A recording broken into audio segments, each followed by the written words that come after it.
The question tonight, is there a pattern here of bait and switch? The investigator Sarah Wallace has more of her exclusive report. Well, Diana and Sade, it is hard to believe, but there is no national monitoring of inter-country adoption agencies. Some states regulate, but it is very loose.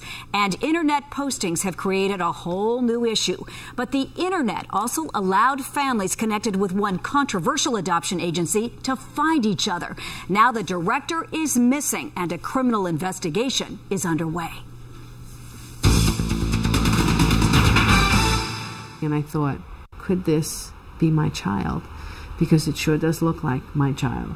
Ann Young of Long Island, New York, found out by chance the baby girl her family was about to adopt in Eastern Europe had been given to another American couple. I've been looking at those eyes for 6 months. I know that's her. She just happened to be reading a blog from a family already in the former Soviet Republic of Kazakhstan, where the Youngs were about to travel to give biological son Christopher an adopted sister. How do we teach him now how to deal with this big, major disappointment? We had it before. We had 2 miscarriages. We had an ectopic pregnancy, and then we had Christopher. How do we teach him how to get through this? How did it happen? Months before, the Youngs had seen a photo listing of this little girl on the internet, placed by an agency called Adoption International Program.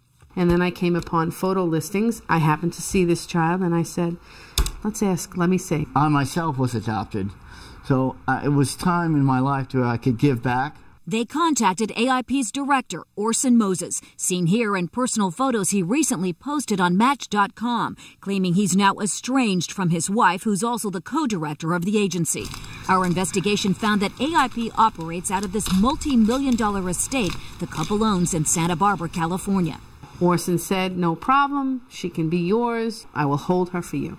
They'd put down thousands of dollars, and even though AIP's contract didn't guarantee them a child, the Youngs claim Moses made them secure by sending updated videos of the baby. People who want a child, they will bond to a picture. And you did. And I did. Months later, still waiting, the Youngs read that other family's description of the baby they just picked up in Kazakhstan.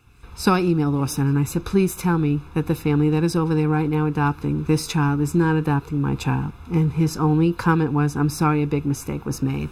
It's a mistake that's apparently happened to others. We've been in contact with AIP clients from all over the U.S. with similar stories. How do you look at him? A con artist.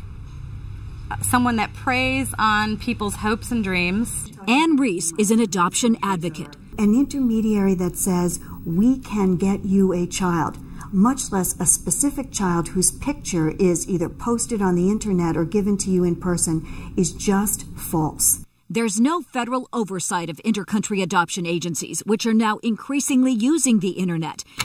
But the internet also allowed AIP clients to find each other and share when a former employee sent out a group email. It's illegal in the country of Kazakhstan to give referrals or to give photos. It's illegal by Kazakhstan law. But again, Orson is doing business in the United States. And he's going to send you out of the United States.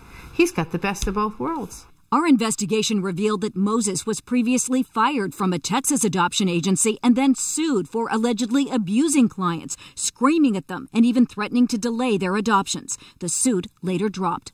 So what does Orson Moses have to say about all of this? He's apparently disappeared, according to his wife, leaving her to, quote, clean up his mess.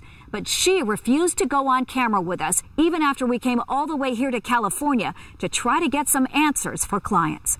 The attorney for Kristen Brown, Moses' wife, told us, quote, she's as much a victim as the adoption clients. The bad guy here is Orson Moses. Whoever it is, it's been a painful reality check for AIP clients. When we bonded to a picture, we bonded to a fantasy. The reality is, it's better to bond to the flesh and blood. And they finally did. The Youngs gambled that they would get a child if they went in person to Kazakhstan and came home with Leah, now 2. When you see the beautiful child that we have, people are going to think, well, what are you complaining about? We just don't want other people to emotionally go through what we went through. We believe in international adoption. What we don't believe in is the bait and switch.